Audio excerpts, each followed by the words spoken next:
1499 வருடங்களுக்கு முன்னால் அல்லாஹ்வின் இறுதி இறை தூதர் ஈருலக தலைவர் முஹம்மது ஸல்லல்லாஹு அலைஹி வஸல்லம் அவர்கள் மக்காவில் பிறந்த வீட்டை அல்லாஹ் எவ்வாறு பாதுகாத்து வைத்திருக்கிறான் தெரியுமா? தற்பொழுது அந்த வீடு எங்கிருக்கிறது, எந்த இடத்தில் இருக்கிறது, எந்த நிலைமையில் இருக்கிறது என்பதை பற்றி தான் இந்த பதிவிலே தெளிவாக பார்க்க இருக்கிறோம். வாங்க வீடியோக்குள்ளால போகலாம். அல்ஹம்துலில்லாஹி ரப்பில் ஆலமீன், அஸ்ஸலாத்து வஸ்ஸலாமு அலா ரசூலில்லாஹி அம்மா பஅத். கண்ணியத்திற்குரிய இறைவனின் நல்லடியார்களே, அல்லாஹ்வின் சாந்தியும் சமாதானமும் என்றென்றும் உங்கள் மீது உண்டாவதாக. நம்முடைய புதிய சேனலான AFK இஸ்லாமிக் வேர்ல்ட் மூலமாக உங்களை சந்திப்பதில் நான் பெரும் மகிழ்ச்சி அடைகிறேன்.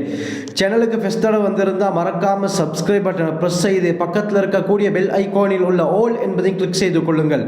அப்பொழுது தான் நான் தொடர்ந்து போடக்கூடிய வீடியோக்கள் உங்களை வந்தடையும். கண்ணியமானவர்களே, அல்லாஹ் சுப்ஹானஹு வ தஆலா அவனுடைய தூது செய்தியை இந்த உலக மக்களுக்கு எத்தி வைப்பதற்காக வேண்டி 1,24,000 நபிமார்களை இந்த உலகத்திற்கு அனுப்பி வைத்தான்.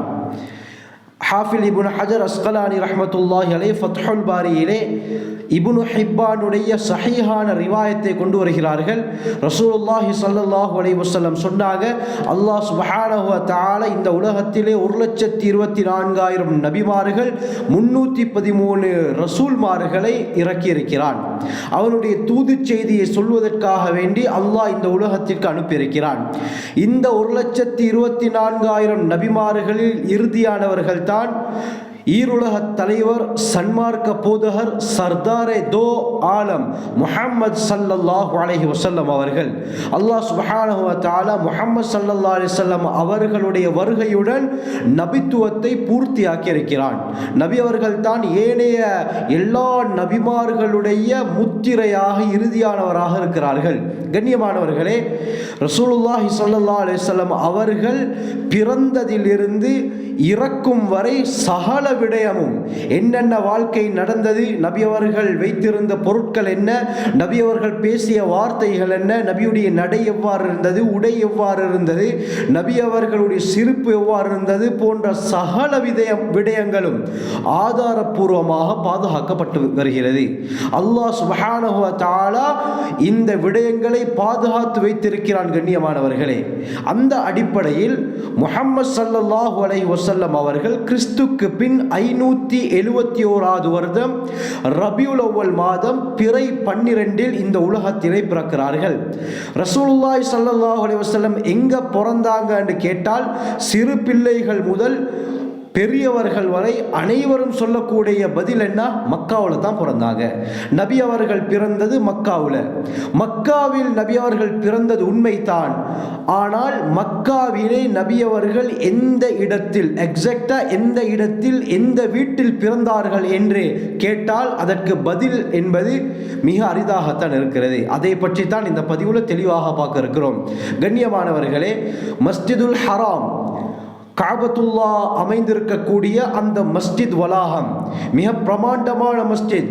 இந்த மஸ்ஜிதுல் ஹராமுக்கு கிழக்கு பக்கமாக முற்றத்திலே ஒரு மக்தபா, ஒரு நூலகம் அமைந்திருக்கிறது. நீங்கள் படத்தில் காணக்கூடிய இந்த நூலகம், இந்த நூலகம் ஆரம்பத்தில் முஹம்மது ஸல்லல்லாஹு அலைஹி வஸல்லம் அவர்களுடைய தந்தை அப்துல்லா பின் அப்துல் முத்தலிபுடைய வீடாக இருந்தது. இந்த வீட்டில் தான் ஈருலக தலைவர், அல்லாஹ்வின் இறுதி தூதர் முஹம்மது ஸல்லல்லாஹு அலைஹி வஸல்லம் பிறந்தார்கள். கண்ணியமானவர்களே, நீங்கள் படத்தில் பார்க்கக்கூடிய இந்த இடத்தில் தான் முஹம்மது ஸல்லல்லாஹு அலைஹி வஸல்லம் பிறந்தார்கள். கண்ணியமானவர்களே, நபி ஸல்லல்லாஹு அலைஹி வஸல்லம் அவர்கள் பிறந்து வளர்ந்தது இந்த வீட்டில். அதற்கு பிறகு நபி அவர்களுடைய 53வது வயதில் மக்காவை விட்டுவிட்டு மதீனாவுக்கு ஹிஜ்ரத் போறாங்க. இந்த நேரத்தில் நபி அவர்களுடைய பெரிய தந்தை அபூ தாலிப் உடைய மூத்த மகன் அகீல் இப்னு அபீ தாலிப் இந்த வீட்டை எடுத்துக்கொண்டார். நபி ஸல்லல்லாஹு அலைஹி வஸல்லம் பிறந்த இந்த வீட்டை தன்வசமாக்கி கொண்டார். ஸல்லல்லாஹு அலைஹி வஸல்லம் தன்னுடைய 53வது வயதில் மதீனாவுக்கு போறாங்க. மதீனாவுக்கு போயிட்டு ஹிஜ்ரி 8ஆம் வருடம் மக்காவை வெற்றி கொள்வதற்காக வேண்டி 10,000 சஹாபா பெருமக்களுடன் மக்காவை நோக்கி வருகிறார்கள். கண்ணியமானவர்களை, இந்த நேரத்தில் ரசூலுல்லாஹி ஸல்லல்லாஹு அலைஹி வஸல்லம் மக்காவுக்கு வந்து அவர்கள் பிறந்த வீட்டில் தங்கவில்லை. அதற்கு பகரமாக ஸல்லல்லாஹு அலைஹி வஸல்லம் மக்காவுடைய உயர்ந்த பகுதியில் இருக்கக்கூடிய ஹஜூன் என்ற இடத்தில் தான் ஸல்லல்லாஹு அலைஹி வஸல்லம் தங்கினாங்க.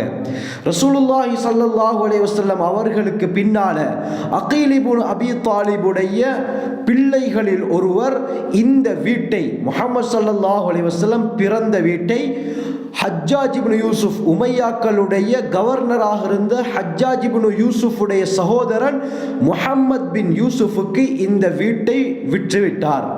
கண்ணியமானவர்களே, அவருடைய கட்டுப்பாட்டுக்கு கீழால இது இருக்குது. அதுக்கு பின்னால அப்பாசியாக்களுடைய ஆட்சி காலம் வருது.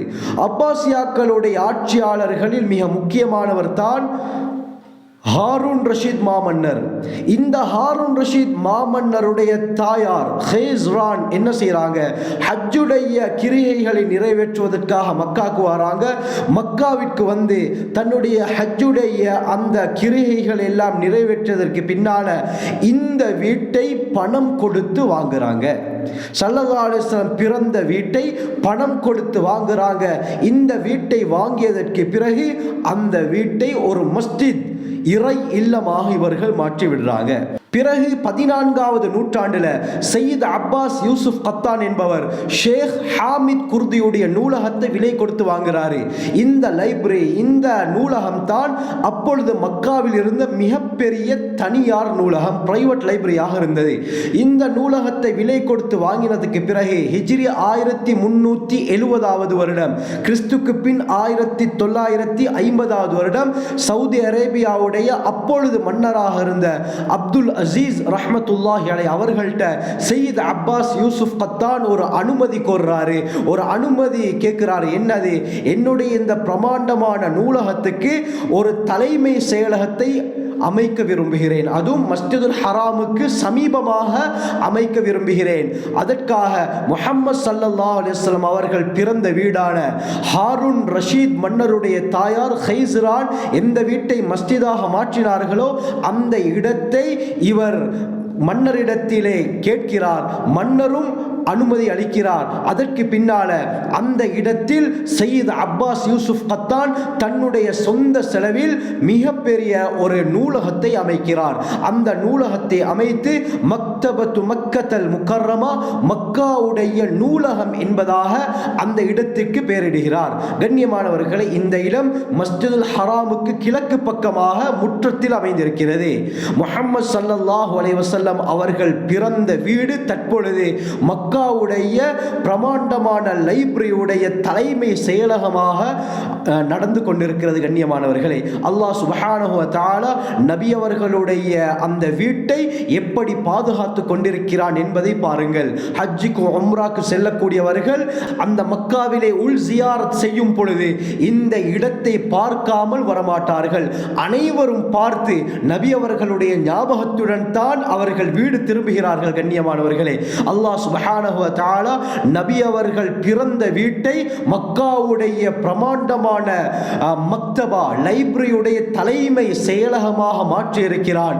எந்த அளவுக்கு அல்லாஹ் சுப்ஹானஹு வ தஆலா நபி அவர்களுடைய ஒவ்வொரு விடயத்தையும் பாதுகாத்து வைத்திருக்கிறான் என்று பாருங்கள். கண்ணியமானவர்களே, குர்ஆனில் அல்லாஹ் கூறுகிறான் அல்லையா, வரஃபஅனா லக திக்ரக், முஹம்மது ஸல்லல்லாஹு அலைஹி வஸல்லம் உங்களுடைய பிரஸ்தாபத்தை, உங்களுடைய பெயரை, உங்களுடைய சிறப்பை, உங்களுடைய வர்ணனையை நாங்கள் உயர்த்தி விட்டோம்.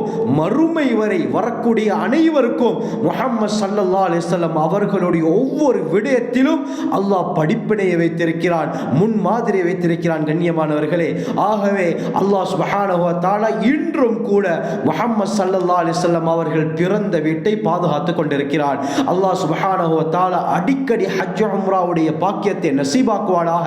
எமக்கும் எம்முடைய குடும்பத்தாருக்கும் எம்முடைய சந்ததியினருக்கும் பூரா முஸ்லிம்களுக்கும் அல்லாஹ் இந்த பாக்கியத்தை நசீபாக்கி அந்த கண்ணியமான இடங்களை பார்க்கக்கூடிய கூட்டத்திலே அல்லாஹ் நம் அனைவரையும் சேர்த்தருள்வானாக. ஜஸாக்குமுல்லாஹு கைர். வாஹிரு தஅவானா அல்ஹம்துலில்லாஹி ரப்பில் ஆலமீன்.